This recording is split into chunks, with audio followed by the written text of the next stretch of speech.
하나님 말씀은 누가복음 4장 1절부터 13절 말씀입니다. 오늘 우리가 나누게 될 하나님의 말씀은 누가복음 4장 1절부터 13절입니다. 1절, 2절을 합독하고 나서 1절부터 13절을 보도록 하겠습니다. 우리 누가복음 4장 1절, 2절 합독하겠습니다. 예수께서 성령의 충만함을 입어 요단강에서 돌아오사 광야에서 40일 동안 성령에게 이끌리시며 마귀에게 시험을 받으시더라. 이 모든 날에 아무것도 잡수시지 아니하시니 날수가 다함에 줄이신지라. 아멘. 자, 오늘 보게 될 말씀도 중요한 말씀이고 공간복음 세 군데에 다 나오는 말씀이죠. 누가복음 4장 1절부터 13절의 말씀은 예수님께서 유대 광야에서 마귀에게 시험을 받으시고 승리하신 내용입니다. 자, 이 마귀에게 시험을 받으신 것 때문에 예수님께서 인류의 구원자로서 본격적으로 사역을 수행하실 모든 준비를 마치셨다고 보시면 됩니다. 자, 예수님께서 요단강에서의 물 세례와 성령 세례를 받으셨습니다. 그리고 성령의 충만함을 입으시고요. 곧바로 성령에 이끌려 요단강을 떠나 광야로 오셨습니다. 그러니까 마태복음은 그렇게 바로 이어졌는데 이 누가복음에서는 어떻게 기록이 되어 있냐 그러면은 우리 족보가 중간에 들어가고 이어지기 때문에 중간에 이제 좀 텀이 있는 것처럼 보이지만 바로 이어서 좀 되어졌다고 보시면 됩니다. 근데 이 예수님의 시험 받으신 사건과 관련해서 좀 독특한 것은 누가는 예수님께서 시험 받으시러 가실 때 성령의 충만함을 받았다고 입었다라고 기록하고 있습니다. 그래서 누가가 예수님의 사역에 있어서 성령의 역할에 특별히 관심을 좀 많이 보였습니다. 그래서 사도행전도 성령의 역할이 상당히 되지 않습니까? 그래서 우리 모든 인간은 성령의 역사, 그 성령의 역할로 말미암아 우리에게 주어진 모든 것을 감당할 수 있습니다. 우리 순간순간 우리의 감정들이 일어날 수 있는데요. 그럴 때 그것을 내려놓고 성령의 충만함을 받는 것이 중요한 겁니다. 자, 그리고 이제 또 한편으로는요, 또 봐야 될 게 뭐냐면, 그러니까 주님이 시험을 마치신 후에 마귀가 이 13절에 얼마 동안 떠났다라고 기록합니다.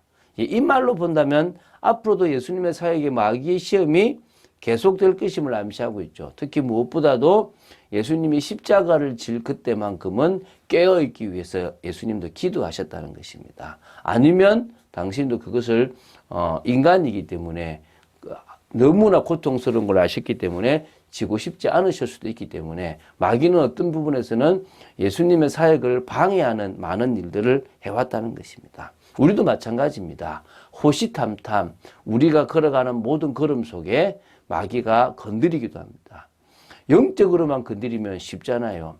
육신적인 게 유익하면 육신적으로 건드립니다. 영적인 게 필요하면 영적으로 건드립니다. 계속적으로 모든 걸 다 가지고 건드리는 것입니다. 자, 예수님이 시험 받으시는 부분에 대해서 누가는 어떻게 기록하고 있는지 좀 구체적으로 한번 보도록 하겠습니다. 1, 2절을 보겠습니다.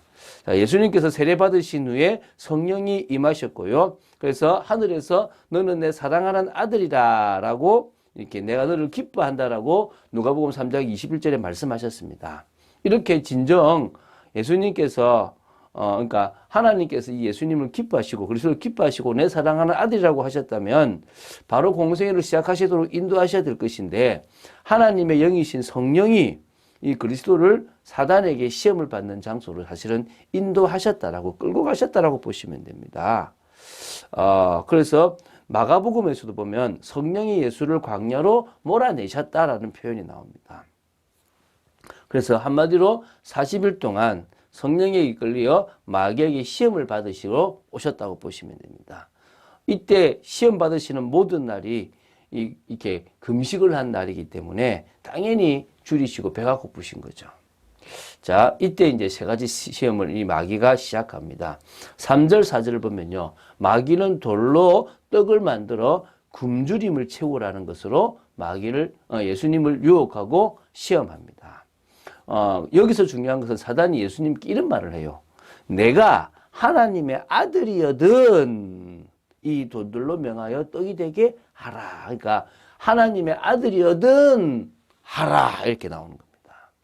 자, 이것을 달리 말하면 자, 돌을 떡을 만드는 이적을 행하여 하나님의 아들임을 입증해 보여봐라. 이거 하나님의 아들이라며 해봐라 이런 겁니다. 하나님의 아들이 맞으니 당연히 돌로 떡을 만들어 보여보라는 어떤 그런 것으로도 볼 수 있겠죠. 돌을 떡으로 만들어 육체의 굶주림을 해결하여 하나님의 아들임을 보여보려는 그런 우리의 어떤 인간적인 마음을 드러낸 겁니다.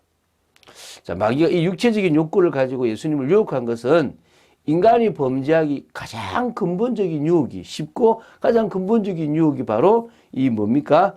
이 육체적인 욕구라는 겁니다. 그래서 이 육체적인 욕구가 충족되지 않으면 괴로워하고 힘들어합니다.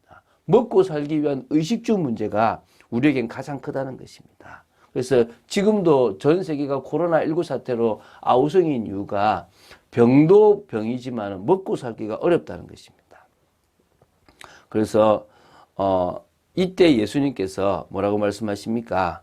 이 개인의 욕구, 이 충족을 이 마귀의 유혹을 이기기 위해서 예수님께서는 신명기 8장 말씀으로 이 마귀의 유혹을 이깁니다. 사람이 떡으로만 살 것이 아니다. 근데 이 신명기 8장 3절 제가 읽어볼게요. 너를 낮추시며 너를 줄이게 하시며 또 너를 알지 못하며 또 내 열조도 알지 못하던 만나를 내게 먹이신 것은 사람이 떡으로만 사는 것이 아니요 여호와의 입에서 나오는 모든 말씀으로 사는 줄로 내가 알게 하려 하십니다. 믿습니까? 만나를 주신 목적이 배불리라고 한 게 아니라 여호와의 입에서 나오는 말씀으로 산다는 것을 알게 하기 위한 겁니다. 육신적인 것만 채우는 것이 아니라 모든 인생에 있어서 중요한 것들은 말씀을 따라가면 되는 겁니다. 이번 주간도 여러분들이 말씀을 따라가기 위해서 몸부림을 치셔야 된다는 것입니다. 자, 두 번째 5절부터 이제 8절입니다. 첫 번째 시험에서 패배한 마귀는 후퇴하지 않고 계속해서 두 번째 시험을 하는데요. 근데 여기서 마태와 누가가 이 기록 사이에 차이가 나옵니다. 다시 말하면 천하만국이라고 번역된 단어도 좀 다르다 그러고요. 이 두 번째와 세 번째 시험 순서도 바뀌어 버리는 겁니다. 그래서 이런 차이를 보이는 것은 마태가 예수님의 시험 사건을 자신의 의도에 맞게끔 주제별로 기술했다라고 보시면 되고요. 그러니까 다시 말하면 조금 편집을 했다고 보시면 되고, 누가는 시간의 흐름에 따른 연대기적 기록을 봅니다. 그러니까 이 누가가 정확하다라고 보시면 된다는 겁니다. 자, 어쨌든 누가복음에 나오는 이 두 번째 시험은요, 천하만국을 보여주면서 마귀가 이 모든 권위와 그 영광을 내가 내게 주리라라고 한 겁니다. 뭐 하면요? 바로 자신에게 절하면. 자, 사실 이 모든 것이 하나님이신 예수님의 것입니다.